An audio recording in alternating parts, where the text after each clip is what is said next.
இந்த பதில நம்ம என்ன பார்க்க போறோம்னாக்கா, அதாவது தொடர்ந்து வந்து இந்த பர்சனல் லோன், பிசினஸ் லோனு, இந்த செக்யூர்ட் அன்செக்யூர்ட் லோன்ஸ் இது எல்லாத்துக்கும் பாத்தீங்கன்னாக்கா கல்கத்தால வழக்கு போறாங்கன்னு சொல்லிட்டு இருக்கிறாங்க இல்லையா. இந்த கல்கத்தால போடுற வழக்கு, இந்த வழக்குக்கு சம்மனும் வாரண்ட்டும் வந்த வண்ணமா இருக்கு. நிறைய நம்ம அட்வொகேட் டீம் அங்க இருக்கிறாங்க, அப்பியர் ஆயிட்டு இருக்காங்க. இப்போ ஒரு சுச்சுவேஷன் என்னன்னா, இன்னைக்கு இருக்கக்கூடிய காலகட்டத்துல, அதாவது இந்த அகாடமிக் இயர்ல இந்த கேஸ் எல்லாம் விரைவா முடிக்கணும் அப்படின்ற ஒரு கட்டாயத்துக்கு அந்த கோர்ட் தள்ளப்பட்டிருக்கு. அதுக்கு ஒரு ஆட்சி மாற்றமும் ஒரு காரணமா இருக்கலாம். அதனால இப்போ நான் வந்து கல்கத்தா கோர்ட்டும் போயிட்டு இருக்கேன். இப்போ நான் உங்களுக்கு சொல்ல வேண்டியது என்னன்னா, இது வரைக்கும் பாத்தீங்கன்னா இந்த ஆப் லோன், அதே மாதிரி வேற இந்த வேற சின்ன சின்ன பேங்க் இருக்காங்க பாத்தீங்களா, இவங்க ஸ்மால் பைனான்ஸ், இவங்க எல்லாருமே கல்கத்தால போடுறாங்க. அதுக்கு என்ன காரணம், ஏது காரணம்ன்றத நான் ஏற்கனவே நிறைய பதிவுல சொல்லிட்டேன். அட் பிரசன்ட் இப்போ 2026க்கான பிரச்சனை என்ன ஆரம்பிக்குதுன்னா, அங்க இருக்கக்கூடிய கோர்ட் பொதுவா பாத்தீங்கன்னா 9வது கோர்ட்டு, 13வது கோர்ட்டு, அப்புறம் வந்து பாத்தீங்கன்னாக்கா 19வது கோர்ட்டு, இந்த கோர்ட்ல எல்லாருமே வந்து இந்த கம்ப்ளைண்ட் சவுத்னு சொல்லக்கூடிய குறிப்பு எஸ்பெஷலி தமிழ்நாடு இங்க கடன் வாங்கினவங்க டாப் லோன்ஸ் அந்த மாதிரி வாங்க ஆரம்பிச்சு வச்சுதனமோ வந்து கோட்டக் மஹிந்திரா தான்.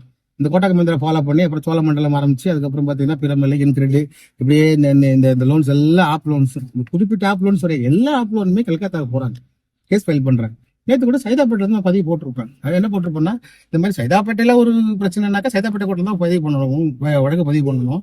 ஆனா இவங்க என்ன பண்றாங்கன்னா கல்கத்தால அந்த கேஸை ஃபைல் பண்றாங்க. அதுக்கான காரணம் அங்க வந்து ஜுடிஷியலி அவங்க ஃப்ரீயா விட்டுட்டாங்க கூட காரணமா இருக்கலாம் சொன்னேன். இப்போ அட் பிரசன்ட் இந்த சம்மன் எல்லாம் குறிப்பிட்ட வாரண்ட் எல்லாமே இந்த கோர்ட்ல அப்படியே நிலுவையில் இருந்துட்டு இருக்கு.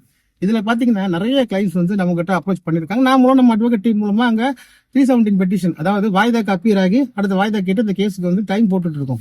ஆனாலும் இப்ப இருக்கிற சுச்சுவேஷன்ல இந்த கேஸுக்கு எல்லாத்துக்குமே பாத்தீங்கன்னாக்கா அந்தந்த காலகட்டத்தில் இப்ப கிரிமினல் கேஸ் ஏற்கனவே அதிகமாயிட்டு இருக்கு. இவங்க என்னென்ன கிரிமினல் கேஸ் போடுறாங்க அப்படின்றது நான் முன்னாடி சொல்லிட்டேன். அதாவது 3 வகையான கிரிமினல் கேஸ் தான் வந்து கல்கத்தால போட முடியும். இந்த 9வது கோர்ட்டு, இந்த 16வது கோர்ட்டு, 13வது கோர்ட்ல. அதாவது செக் பவுன்ஸ் கேஸ் 138 அதை விட்டுருக்கு, அது பொதுவாக போடுறது. அப்புறமா 318 பிஎன்எஸ், 316 பிஎன்எஸ், அதாவது 420, 406 ஐபிசி. அப்புறம் பாத்தீங்கன்னா உங்களுக்கு வந்து payment and settlement act section 25. என்னதான் உங்களுக்கு வந்து அந்த இந்த கேஸ்ல அரெஸ்ட் பண்ண முடியாது அப்படின்னு நான் சொன்னா கூட அது ரொம்ப நாளைக்கு வந்து நீடிக்காது. ஏன்னா ஒரு கேஸ் வந்து ஆக்சுவலா ஆரம்பிச்சுன்னா அதுக்கு ஒரு எண்டிங் பாயிண்ட் ஒன்று வைக்கணும் இல்லையா. அதே மாதிரி இன்னொன்னு சொன்னேன், இந்த மாதிரி பர்சனல் லோனு, இந்த மாதிரி லோனுக்கு, ஆப் லோன்ஸுக்கு உங்க மேல வந்து கல்கத்தால ஒரு கேஸ் போட்டா வாரண்டை எக்ஸிக்யூட் பண்ண முடியாதுன்னு சொன்னேன். காரணம் என்னன்னா அவங்களே வந்து கேஸ் வந்து நடத்த மாட்டாங்க பேங்க். அதுக்கு உண்டான காரணமும் நான் தெளிவா சொல்லியிருக்கேன். இப்ப பேங்க் உதாரணத்துக்கு கோட்டக்னு வச்சுக்கீங்களேன், ஏன்னா வந்து அதிகமா ஃபைல் பண்றது கோட்டக் மஹிந்திரா உங்க மேல ஒரு கேஸ் ஃபைல் பண்றாங்கன்னா சாதாரணமா ஒரு அங்க இருக்கிற அட்வொகேட், ஒரு பெங்காலி அட்வொகேட் அன்னைக்கு என்ன சொல்லுவாங்கன்னா, இந்த மாதிரி நான் ஒரு கேஸ் தரேன்னு சொல்லிட்டு ஒரு 20,000 30,000 கேஸ் கொடுத்துருவாங்க. ஸோ அந்த 20,000 30,000 கேஸ் ஃபைல் பண்ணும்போது பெரிய அமௌண்ட்ல வாங்க மாட்டான். ஜஸ்டா வாங்குறது ஒரு கேஸுக்கு 1,500 2,000 இப்படி தான் வாங்குவோம். ஸோ இந்த கேஸ் எதுக்காக அங்க போடணும்னு பாத்தீங்கன்னா ஹவுசிங் லோனுக்கு போடுறாங்க. இந்த கேஸ் எதுக்காக போடுறாங்க அப்படின்றதுக்காக நான் வரியா சொல்லிட்டு வரேன். ஸ்கிப் பண்ணாம இந்த வீடியோவை ஃபுல்லா பாருங்க. இப்போ அந்த குறிப்பிட்ட அட்வொகேட் என்ன பண்றான்னா, இந்த கேஸை பொறுத்த வரைக்கும் வாங்குறான், வாங்கிட்டு அட்டன் பண்றான், ஃபைல் பண்றான். ஒரு அட்வொகேட் வந்து ஒரு 20,000 30,000 கேஸ் கூட வந்து மாசா ஃபைல் பண்ணலாம். ஒரு அட்வொகேட் இத்தனை கேஸ் தான் ஃபைல் பண்ணணுன்றது வந்து உங்களுக்கு சட்டத்துல இல்லை. அதனால இவங்க என்ன பண்றாங்கன்னா கேஸை ஃபைல் பண்ணிடுறாங்க. ஃபைல் பண்ணிட்டு அடுத்த தேதிக்குள்ள இந்த பேங்க் அட்வொகேட்டை மாத்திடுவோம். ஏன்னா ஒண்ணு இந்த அட்வொகேட்டுக்கு பேலன்ஸ் பேமெண்ட் தரணும், இல்ல இந்த அட்வொகேட்டே வேணான்னு சொல்லியிருப்பார். இப்ப வேற அட்வொகேட்டை அப்ளை பண்ண மாட்டான், அடுத்த கேஸுக்கு வந்துருவோம். 2024 கொடுத்த கேஸ் இஞ்சி போனா 50,000 60,000 அப்படி கொடுத்துருப்பான். அடுத்த கேஸுக்கு என்ன பண்ணுவோம்னாக்கா வேற அட்வொகேட்டை பிடிச்சி திருப்பி, ஏன்னா தினசரி வந்து ஆப் லோன் வந்து கொடுத்துட்டு தான் இருக்கிறாங்க, லோன்ஸ் கொடுத்துட்டு தான் இருக்கிறாங்க, லோன் கொடுக்கறத நிறுத்தல. ஸோ இந்த பழைய கிளைண்ட் அப்படியே விட்டுருவான். குடும்பம் வரைக்கும் அந்த சம்மனை காட்டி பணம் வாங்குறதுக்கு மட்டும்தான் அந்த கேஸை அங்க ஃபைல் பண்றாங்க. 2 காரணம். ஒண்ணு, இவ்வளவு தூரம் போயிட்டு அங்க போக்குவரத்து செலவு ஒண்ணு. 2வது, அங்க அட்வொகேட்டை வச்சோம்னா எல்லாமே கிரிமினல் கேஸ் தானே, எல்லாத்துக்கும் ஒரு அமௌண்ட் செலவு பண்ணணும். அங்க ஏன் செலவு பண்றது, செட்டில்மெண்ட் பண்ணிடுவோம்னு சொல்லிட்டு பேங்க்கு இந்த செட்டில்மெண்ட் பண்ணிடுவாங்க. இதுதான் இந்த டாக்டிக்ஸ்க்காக தான் கல்கத்தால கேஸ் ஃபைல் பண்றது. ஆனா இது வரைக்கும் வந்து பாத்தீங்கன்னாக்கா பெரும்பாலும் என்ன நடந்துட்டு வந்தது, கல்கத்தால ஒரு கேஸ் போடுறாங்க, நீங்க வாங்கியிருக்கிறது ஒரு பர்சனல் லோனு, ஒரு செக்யூர்டு கூட இப்ப லோன் போடுறாங்க, கேஸ் போடுறாங்க. அதுல எதுக்காக போடுறாங்க, அது ஒரு காரணத்தை நான் முன்னாடி சொல்லியிருந்தேன். இப்போ செக்யூர் லோன் வாங்கிருக்கீங்க, ஒரு வெஹிக்கிள் லோன், கார் லோன் வாங்கிருக்கீங்க, மஹிந்திரா எல்லா கார் லோனுக்கும் வந்து கல்கத்தால கேஸ் போட்டு வாரண்ட் வச்சிருக்காங்க கையில. சோ அவங்க என்ன பண்றாங்கன்னா, இந்த வாரண்ட்டை போட்டு இல்ல சம்மனை போட்டு உங்க கேஸை ஃபைல் பண்றதுக்கு நோக்கமே உங்க லோன் அமௌண்ட்ல பணத்தை ஏத்துறது தான் காரணம். ஏன்னா ஆர்பிஐ வந்து முறைகேடா உங்க வட்டி வந்து கொடுக்க முடியாது. ஆர்பிஐ கைட்லைன்ஸ் கீழே தான் வட்டி வசூல் பண்ணணும். இவங்க என்ன பண்ணுவாங்கன்னா, இந்த மாதிரி கிரிமினல் கேஸ் எல்லாம் போடலாம் அப்படின்னு ஆல்ரெடி நீங்க கொடுத்த அக்ரிமெண்ட்ல இருக்கும், லோன் அக்ரிமெண்ட்ல. அது என்ன வேணா இருக்கலாம், காரா இருக்கலாம், பைக்கா இருக்கலாம், செல்போனா இருக்கலாம், லேப்டாப்பா இருக்கலாம், ஒரு வீடா இருக்கலாம், எந்த இடமா இருந்தாலும் சரி அந்த லெவல்ல கிரிமினல் சிவில் கேஸ் போடலாம் அப்படின்றத நீங்க சொல்லியிருப்பீங்க. ஸோ அதனால என்ன பண்றாங்கன்னா அதை பேஸ் பண்ணி இப்போ வந்து கிரிமினல் கேஸ் போட்டிருக்காங்க. பட் சட்டப்படி செல்லும், ஏன்னா அக்ரிமெண்ட்ல ஒத்துக்கிட்டு இருக்கீங்களா. இப்போ அந்த கேஸுக்காக அந்த அவங்க ஏற்றுற செலவு இருக்கு பாத்தீங்களா, அங்க அட்வொகேட் கொடுக்கறது என்னமோ 1000 ரூபாய் தான், ஆனா இவங்க 50,000 ரூபாய் ஆச்சு. டிரான்ஸ்போர்ட் சார்ஜஸ், மிஸ்செலேனியஸ் சார்ஜஸ், இந்த ஹைடன் சார்ஜஸ் ஒரு 15 சார்ஜஸ் போடுவோம். ஸோ 1.5 லட்சம் வாங்கினவங்களுக்கு 6 லட்சம் கொண்டு வந்து 3 லட்சம் செட்டில்மெண்ட் முடிப்போம். ஸோ இந்த மாதிரி சுச்சுவேஷன் காரணமா தான் இது போடுறாங்க. கல்கத்தால கேஸ் போட்டு உங்களை வந்து ஏத்துறது. ஏன்னா கொஞ்சம் தூரம் அதிகம்ன்றதுனாலையும் தங்குற செலவு, போக்குவரத்து செலவு அதிகம், அட்வொகேட் ஃபீஸ் அதிகம்ன்றதுனாலையும் இதை விட இது இப்போ இருக்கக்கூடிய என்ன காரணத்துக்காக நான் போறேன் அப்படின்னு சொல்லிடுவேன். இப்போ இது வரைக்கும் வந்து பாத்தீங்கன்னாக்கா சிஸ்டம் மாறி இப்ப வேற மாதிரி ஆயிடுச்சு. அதாவது எப்பவுமே ஒரு கிரிமினல் கேஸ் ஒரு ஸ்டேட்ல குறிப்பிட்ட நகரத்துல அதிகமா ஃபைல் ஆகுது அப்படின்னாக்கா இப்போ வந்து இந்த கிரிமினல் டேட்டா பேஸ்ல என்ன பார்ப்பாங்கன்னா எதுக்காக இந்த கேஸ் இவ்வளவு ஏறுன்னு தான் பார்ப்பாங்களே ஒழிய கேஸோட நேச்சரை பார்க்கவே மாட்டாங்க. கேஸ் என்ன நேச்சர் வேணா இருக்கலாம். ஒரு வாரண்ட்னா ஒரு வந்து அசால்ட் கேஸ்ல கொடுக்கறது ஒரு வாரண்ட் தான், ஒரு சாதாரண லோன் கேஸ்ல கொடுக்கறது ஒரு வாரண்ட் தான். வாரண்ட்ன்றது வந்து என்ன டெஃபினிஷன் சொல்லியிருக்கோ சிவில் ப்ரொசீஜர் கோட்ல, கிரிமினல் ப்ரொசீஜர் கோட்ல அதுதான் டெஃபினிஷன்.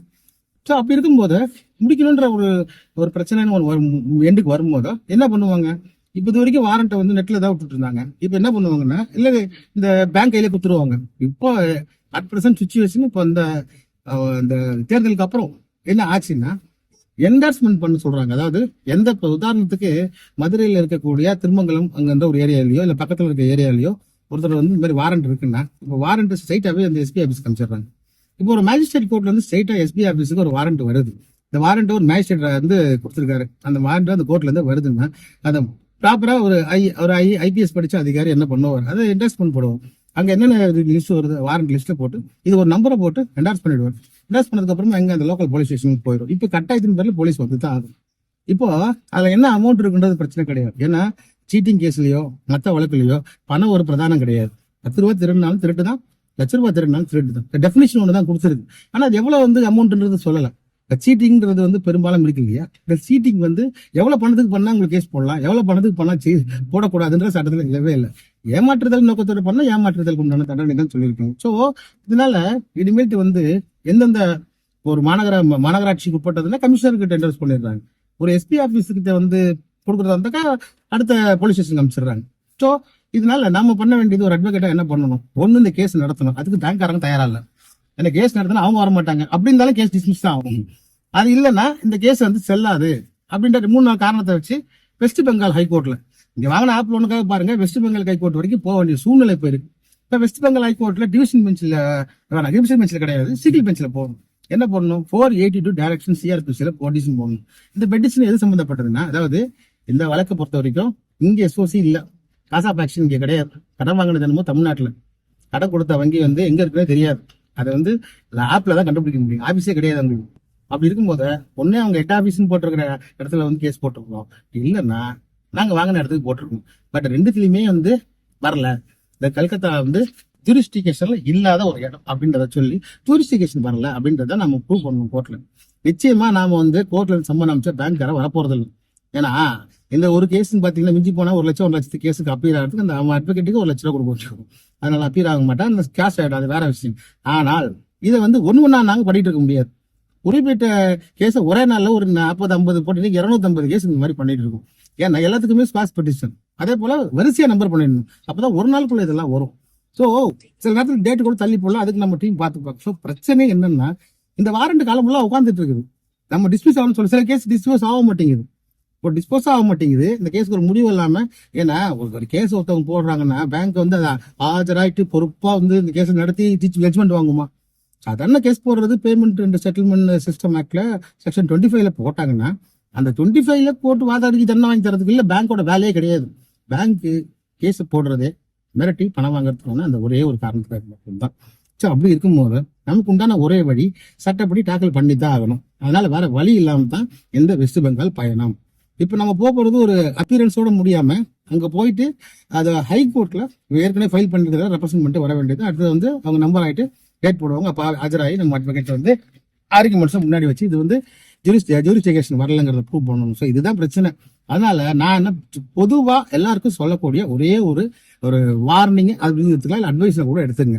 இந்த லோன் வாங்கினவங்க எல்லா ஒரு தடவை மெயில வந்து செக் பண்ணுங்க. மெயில் செக் பண்ணி உங்களுக்கு கல்கத்தா அப்படின்றதோ இல்லை ஜெய்ப்பூர்லையும் போட்டிருக்கலாம், அகமதாபாத்லையும் போட்டிருக்கலாம். ஜெய்ப்பூர், அகமதாபாத், நம்ம எல்லாத்துலயுமே நம்ம டீம் இருக்காங்க, பிரச்சனை இல்லை. ஸோ அகமதாபாத், டெல்லியில 3 கோர்ட் வரும். இது சக்கெட்டு, அப்புறம் பார்த்தீங்கன்னாக்கா ரவுசவன்யூ, அந்த மாதிரி ஒரு 3-4 ரெவன்யூ காம்ப்ளெக்ஸ், இந்த மாதிரி நிறைய கோர்ட் இருக்கு. ஸோ இதுலயும் கேஸ் ஃபைல் பண்ணியிருப்பாங்க. ஏன்னா அதே போல அகமதாபாத், ஜெய்ப்பூர், அதை விட்டா பெங்களூரு, அப்புறம் விட்டாங்க டாடா மட்டும் பார்த்தீங்கன்னாக்கா டாடா ஆதித்யா 2 பேருமே இப்போ பெங்களூர்ல பிடிச்சிட்டாங்க. பெங்களூர் தான் ஃபைல் பண்றாங்க. ஸோ ஒவ்வொருத்தரும் ஒவ்வொரு ஸ்டேட்லயும் ஒரு இதுல பண்ணா பெரும்பாலும் வந்து வெஸ்ட் பெங்கால் கல்கத்தா கோர்ட்ல தான் வரும். ஸோ இந்த கல்கத்தா கோர்ட்ல வரக்கூடிய இது இருந்தா அது என்ன ஒரு சொல்யூஷன் கண்டுபிடிச்சு. ஏன்னா இவ்வளவு நாளா அதை ஃப்ரீ விட்டுட்டாங்க, ஆனா இனிமேல் விடுவாங்கன்ற நம்பிக்கை இல்லை. நிறைய இது வந்து இப்போ எனக்கு தெரிஞ்சு இந்த வாரத்திலேயே பாத்தீங்கன்னா எக்கச்சக்கமான எஸ்பி ஆஃபீஸ்களுக்கும் கமிஷன் ஆஃபீஸ்களுக்கும் ஸ்ட்ரெயிட்டாவே மேஜிஸ்ட்ரேட் கோர்ட் வந்து இது பண்ணிடுறாங்க, வாரண்ட் அமைச்சிடுறாங்க. சம்மனை வீட்டுக்கு அனுப்புவாங்களாம், இல்லைன்னா அட்ரஸ்க்கு அனுப்பலாம். பட் வாரண்டை பொறுத்த வரைக்கும் அவங்க இந்த மாதிரி அதிகார மூவ்மெண்ட் சொல்லக்கூடிய ஆஃபீஸருக்கு தான் அனுப்பிச்சு வைக்கிறாங்க. இப்படிப்பட்ட சூழ்நிலையில உங்களுக்கு இந்த மாதிரி வந்திருந்தாலும், இல்லை சம்மன் ஏதாவது ரீகால், அதாவது வாரண்டை ரீகால் பண்ணாம இருந்திருந்தாலும், சம்மன் ஏதாவது வந்து அதை நீங்க இக்னோர் பண்ணியிருந்தாலும் கொஞ்சம் வந்து ஜாக்கிரதையா இருக்க வேண்டிய சுச்சுவேஷன் இது. இதை மீறி நீங்க வந்து இருந்தீங்கன்னா அடுத்தடுத்த ஸ்டெப்பு பொறுத்த வரைக்கும், இப்போ காவல்துறை பொறுத்த வரைக்கும் வந்த உடனே உங்களை அரசு இதுக்கெல்லாம் போக மாட்டாங்க, அது வேற விஷயம். இருந்தாலும் தேடி வர்ற மாதிரி ஒரு சூழ்நிலை வந்து போகும். இதனால் வரைக்கும் இந்த காவல்துறை ஸ்ட்ரைட்டாவே அவங்க பண்ணதில்லை. ஸோ இந்த வாரண்டை பொறுத்த வரைக்கும் உங்களுக்கு யார் எடுத்துட்டு வருவா? அது வரைக்கும் இந்த ஒரு சம்மன் இருந்து வாரண்ட் இருந்ததுன்னா இந்த கலெக்ஷன் என்ன எடுத்துட்டு வரும்? இல்லைன்னா இந்த மேனேஜருக்கு ஃபோன் பண்ணுவோம், உங்க மேல வாரண்ட் இருக்கு, பணம் கட்டுங்க, இதான் சொல்லுவோம். இல்லைங்க வாரண்ட் இருக்கு, சிறைக்கு போங்க, நான் சொல்ல மாட்டேன். ஏன்னா அது அவனால பிரயோஜனம் இல்லை. ஸோ அதனால அப்படி இருந்ததுன்னா இந்த நேரஸ்ட் ஒரு அட்வொகேட் ஆஃபீஸ் அன்னைக்கு ஒரு அட்வொகேட் கேட்டு அடுத்து என்ன பண்ணலாங்கிறத தெளிவா வந்து தெரிஞ்சுக்கிட்டு இந்த ஆப்ல பெரும்பாலும் வந்து ரெக்கவரி ப்ராசஸ்ல இருக்கக்கூடிய ஒரு ப்ராசஸ் தான் இது. ஏன் அடுத்தது ஆர்பிட்ரேஷன் பத்தி நம்ம போதுமான வீடியோ போட்டுருக்கோம். அதனால இப்ப இருக்கக்கூடிய இதெல்லாம் இந்த கிரிமினல் கேஸ்ல இந்த 3 கேட்டகரியில வர கிரிமினல் கேஸ் ஃபைல் பண்றாங்க. இந்த 3 கேட்டகரியில உங்களுக்கு வந்திருக்கணும். ஒன்னு 138 ஆஃப் நெகட்டிவ் இன்ஸ்ட்ருமெண்ட்ஸ் ஆக்ட் போட்டிருக்கணும், இல்ல payment and settlement system act 2007 section 25ல போட்டிருக்கணும். அப்படி இல்லையா 318, 316 கிளாஸ் 2 பாரதி நாய் சுரக்ஷால உங்களுக்கு இந்த கேஸை வந்து போட்டிருக்கணும். 3 இருந்திருந்தாக்கா ஒரு அட்வொகேட்டை வச்சு ரீகால் பண்ணிக்கிறதோ, இல்லை அப்பீல் ஆகுறதோ, இல்லை கேசஸ் பாஸ் பெட்டிஷன் போடுறதோ, ஏதோ டிசிஷன் வந்து கேட்டுக்கிறேன். ஒரு மணி நேரத்துக்கு நம்ம சேனல் சப்ஸ்கிரைப் பண்ணுங்க, ஷேர் பண்ணுங்க. வரி சொன்னதில்லை, ஏன்னா இனிமேட்டு வந்து பாத்தீங்கன்னாக்கா லோன் ரெக்கவரி ப்ராசஸுக்கு வந்து நம்ம எவ்வளவு சொன்னாலும் கேட்கறது இல்லை. நிறைய கலெக்ஷன் வந்து பிரச்சனை பண்ணிட்டு தான் இருக்கிறாங்க. ஸோ பர்மனண்டான சொல்யூஷன் என்னங்கிறத வந்து வீடியோ சொல்லிக்கிட்டு இருக்கோம். தொடர்ந்து வீடியோ பாருங்க. அதற்கு நன்றி. வணக்கம்.